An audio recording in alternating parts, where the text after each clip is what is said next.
Ce prochain spectacle s'appelle Soleil blanc. Ce sera un conte inédit de Joël Joanneau. Et mon envie a commencé un soir où je lisais une histoire à mon petit garçon, Gaspard,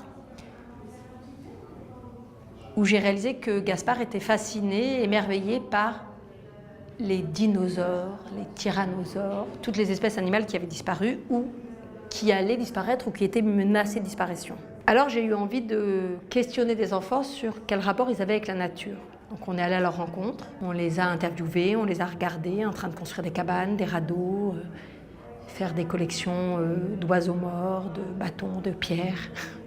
Et puis on a eu envie d'aller plus loin à travers ce regard, de cette nature comme ça, faite de légendes, de murmures, de bruissements, d'émerveillements, d'aller plus loin dans l'onirisme. Et donc on a décidé d'imaginer un conte qui serait constitué comme ça de fragments, dont le premier serait une espèce de prologue constitué par ces paroles d'enfants qu'on a interviewés, d'enfants d'aujourd'hui, d'enfants de notre époque, et d'imaginer que l'un d'eux, qu'on glisse dans le rêve de l'un d'eux, d'un petit garçon qui s'appelle Corbe.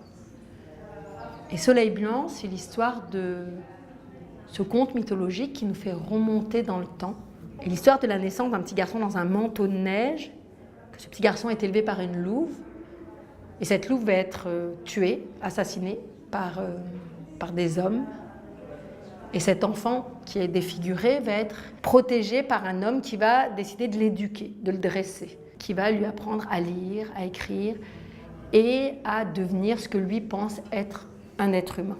Ce que je trouve très beau donc, dans ce conte, c'est que je crois qu'il n'est pas moral, il n'a pas de morale et qu'il questionne ce qui fait de nous notre humanité, comment on se construit comme être humain. Et je serais très heureuse de partager ce voyage onirique, ce questionnement avec vous. Et je crois, j'espère que ce spectacle pourra créer du possible et déplacer notre rapport à la nature ou déplacer notre regard sur la nature et nous relier à notre enfance et aussi peut-être au legs, au monde qu'on laisse